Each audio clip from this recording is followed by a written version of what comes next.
Welcome. A very good evening to one and all. And I welcome you to Unacademy.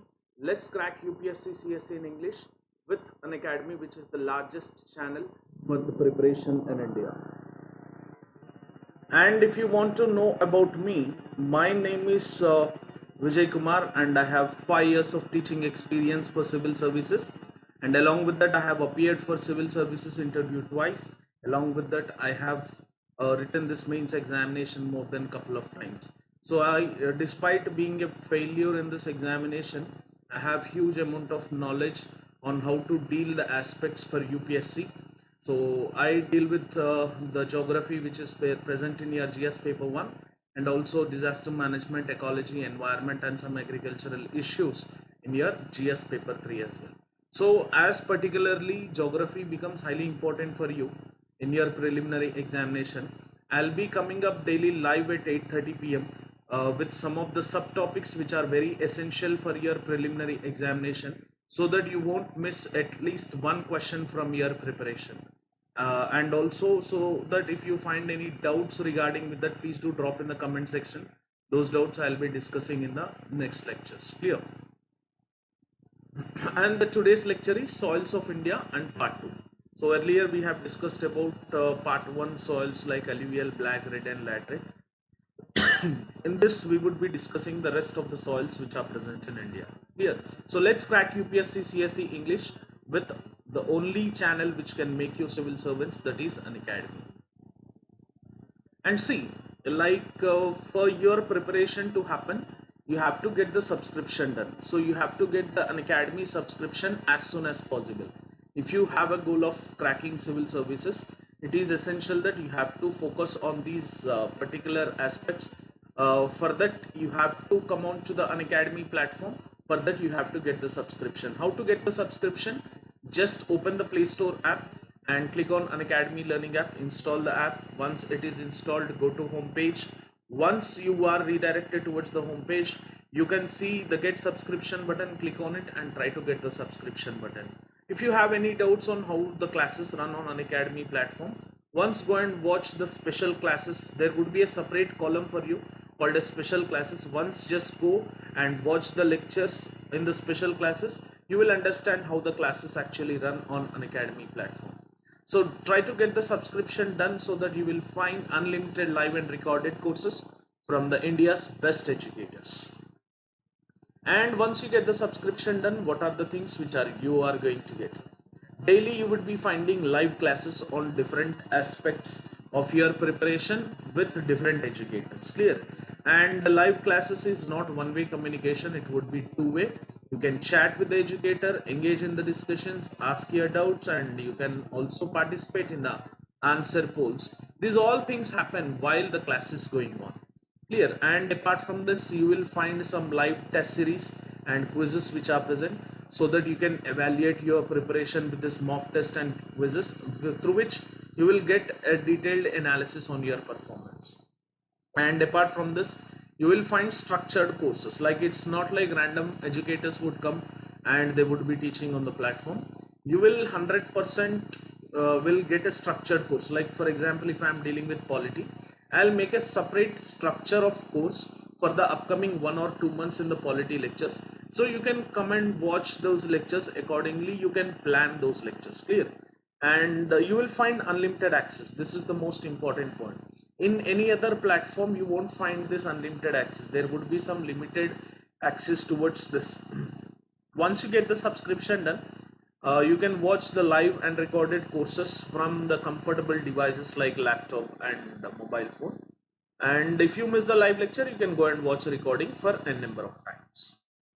See, these are some of the top educators on the Unacademy platform. That is Sudarshan Gujjar, who deals with geography, Ayush Sanghi, who deals with some of the GS paper 2 and GS paper 3 aspects, and Prakash Kumar, who deals with GS paper 1 and GS paper 2, and Ronald sir, he deals with economy. So all these top educators, I could have only mentioned 4, but there are 80 plus top educators from India who generally deal on this platform. Clear? And if you could see the special classes column, as I have mentioned, so you can just go and watch those special lectures, so that you will understand how the classes actually run on this platform, so that you will get the confidence to get the subscription done. And you can also see this like aspect called as upcoming courses which are going to come on the platform, so that you can plan your preparation accordingly. And these are the subscription prices. If you see, per month it is 7,200, per 3 months 18,000, 6 month 28,800, and 12 month 36,000, and for 24 month it is 43,200. With this nominal prices you can crack civil services just by sitting at your home. So for your preparation to happen 100%, try to focus on these aspects which are highly important for you. And if you want to get the discount which is appearing here, to get the discount, try to focus on this particular code. So try to use this code called as VK10, so that you won't excuse me, so that you will be getting 10% discount. Clear? So it is very short code, so that you can remember it very easily. So once you apply this code, the 10% discount which is available for you, that would be automatically redirected. Clear? So let's start our lectures. Clear?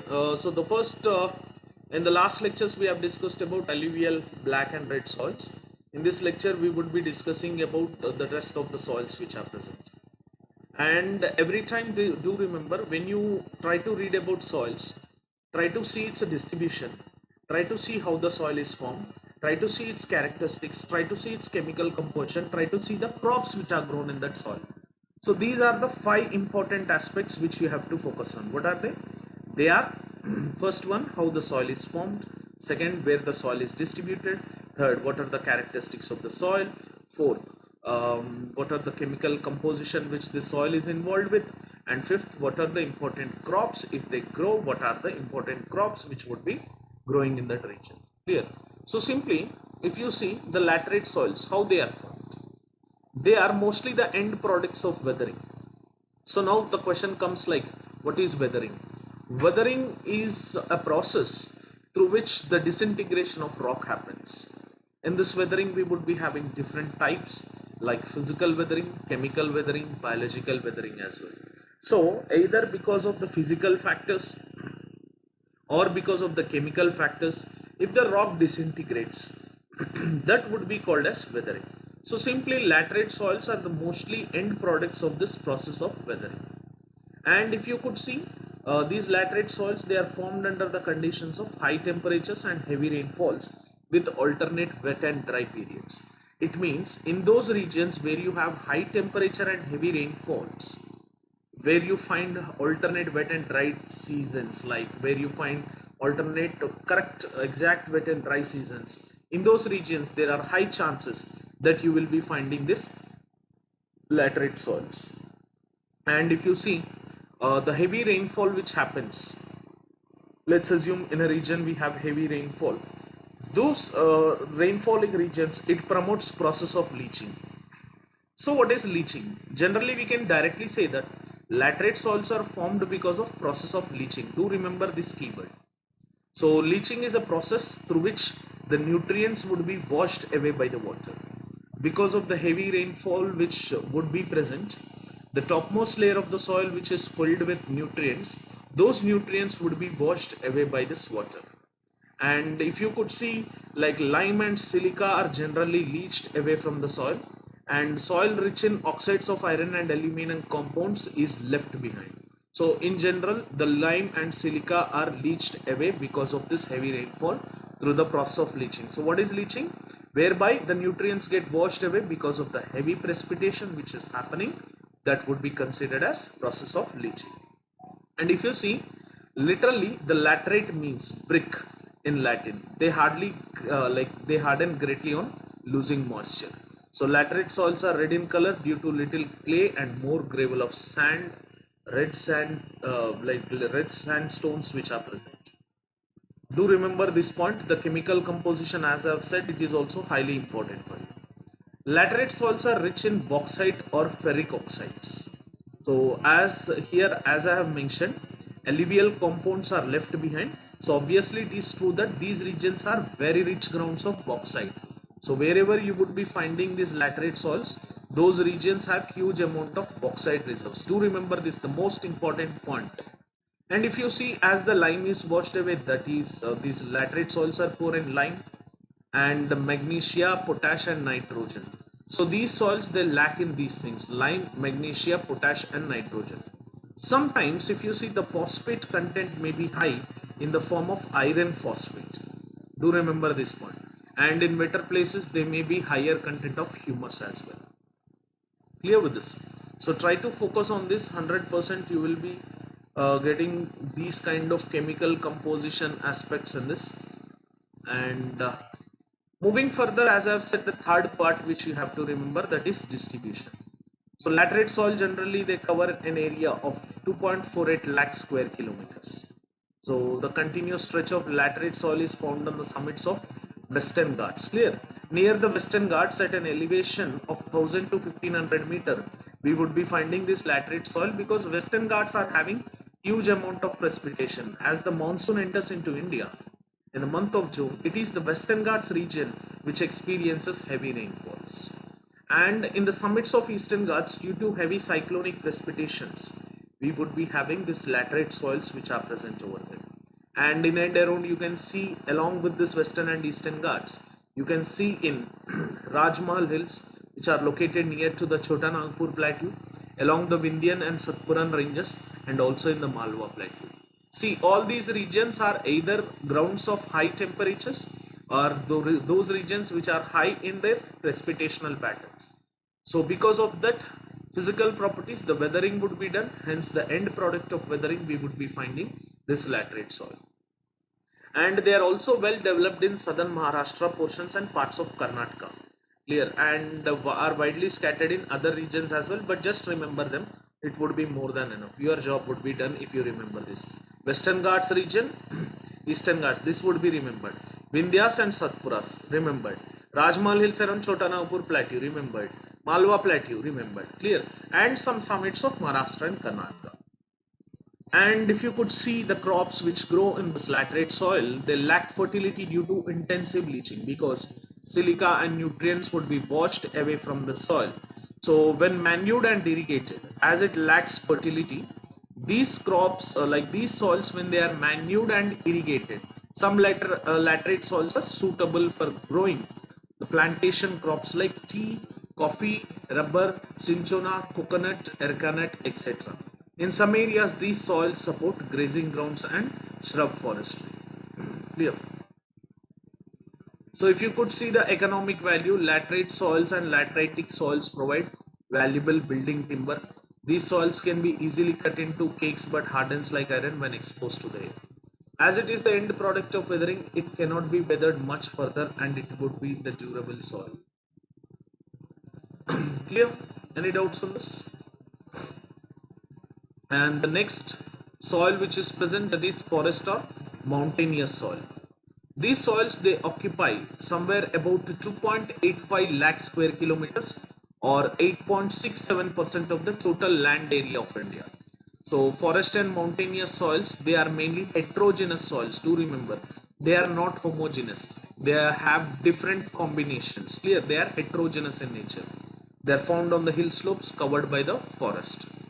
And the formation of this soil is mainly governed by the characteristic of deposition of organic matter which is derived from the forest. As on the hill slopes, we have the domination of this forest from the organic matter which would be coming from these regions. That organic matter would be framing as the main ground for the formation of this particular soil. And their character changes with parent rocks, ground configuration and climate. As I've already said, it is heterogeneous in nature.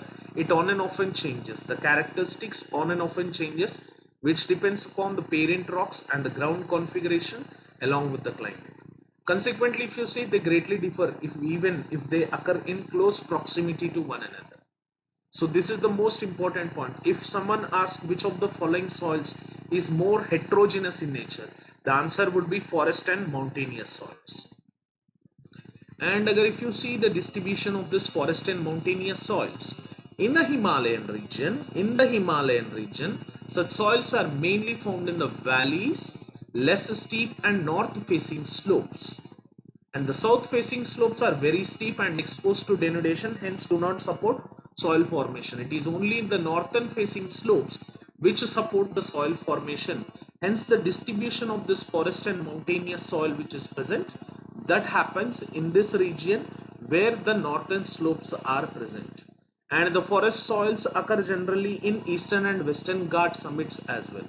The eastern and western Ghats which are present, the summits of these region, they will help in formation of the soil. Clear? And the chemical properties of the soil are very important, as it is made up of organic matter. It is very rich in humus content. Clear? And these soils which are present, they are deficit in potash, phosphorus and lime. So they require a good deal of fertilizers for high yields to happen. So apart from like without using of good deal of fertilizers, we can't even imagine about the yielding in these regions. And if you see the crops which would be grown, they are somewhat near similar to that of laterite soils itself. They are suitable for plantation of tea, coffee, spices and tropical fruits in the peninsular forest region. Like if you could see the western and eastern Ghat summits, they are known for tea, coffee, spices and tropical fruits. And in the Shivalik ranges, they are known for tea gardens, and also some bit spices are available in this region. Hence, these are the major crops which would be grown. Apart from this, if you see, the wheat, maize, barley and temperate fruits are grown in Himalayan forest region. Do remember this, near to that of Himalayan forest, Himalayan slopes, we would be finding development of wheat, maize, barley and temperate fruits. And these crops in the tropical region, that is in the peninsular forest along the western and eastern Ghats, you can observe the development of tea, coffee, spices and tropical fruits which are generally developed in these margins. So the next soil which comes apart from this, that is desert soils. These desert soils, they consist of this alien sand and clay. Like most 90 to 95% it is made up of sand itself, and 5 to 10% it has assumption of clay which is present, and they cover a total area of 1.42 lakh square kilometers. So it is very limited, like 4.32% which is present. The presence of sand inhibits soil growth, as because of huge amount of sand which is present in this region, like 90 to 95% we have presence of sand inhibits. And the desertification of neighboring soils is common due to the intrusion of alien sand. If you could see in the desert soils, the desertification is more available, like desertification increases because of this intrusion of alien sand which moves into this region because of the wind action which happens. So the distribution, it occur in arid and semi-arid regions. Clear? If you could see, the alien sand type of topography is found in this particular desert regions, and if you could see, they occur in arid and semi-arid regions of Rajasthan, Punjab and Haryana. Like in these regions where we have the desertified conditions, in these locations we would find the arid and semi-arid regions of Rajasthan, Punjab and Haryana. There we generally see these kind of desert or sandy soils. Done. The sand which is blown here from the Indus basin in these regions and the coast by prevailing southwest monsoon winds. And sandy soils without clay factor are also common in coastal regions of Odisha, Tamil Nadu and Kerala. But with the clay factor, if you could see, that would be in the regions of the northwestern locations. So chemical properties, they are usually poor. They are usually poor in organic matter. Some deserts are alkaline. Clear? If you see the salinity content which is present, just 1 minute. Yeah. So the chemical properties are highly important for this desert soils. If you could see, as they have huge amount of sand and no vegetation, they would be generally poor in organic matter. And these desert soils are alkaline, that is salinity levels are very high with varying degree of soluble salts like calcium carbonate. So the degree of salt which is present, that may vary with places which are closer to the desert, which are far away from the desert. And the calcium content increases downwards, and the subsoil has 10 times more calcium. So the phosphate content, if you see, of these soils is as high, as in the normal alluvial soils which we can observe. So nitrogen is originally low, but some of it is available in the form of nitrates. Generally nitrogen is very low, but you can find it in the form of nitrates. Do remember these chemical properties for the desert soils. And as such, no crops are grown because of the huge sandy nature of the soil. Like if you could see, the phosphate and nitrates make these soils fertile wherever moisture is available. But if moisture availability is there, then only wheat, barley can be grown. If you could see in the Rajasthan desert regions, wheat and barley can be grown. Apart from that, like maize, millets and cotton could also be grown. But in general, they are having very less yields comparatively. So if you could see in the large areas, only the drought resistant and salt tolerant crops such as barley, cotton, millets and maize are grown. So pulses are grown only to the limited extent. They have very least percentages when you compare to the rest of the crops when you observe. Clear? And the next comes is alkaline, like alkaline soils. They are also called as saline soils. So in these regions, the top soil is impregnated, like they soak or saturate with a substance with saline or alkaline effluences. So undecomposed rock fragments on weathering give rise to sodium, magnesium and calcium salts.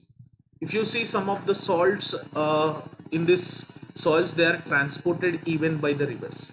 So when the rivers generally flow through this alkaline soils, the topmost salinity level which is present, that tends to be moved with the rivers. When the river would be moving from these soil regions, the salt contents would be mixed with the rivers and they would be transported to different regions.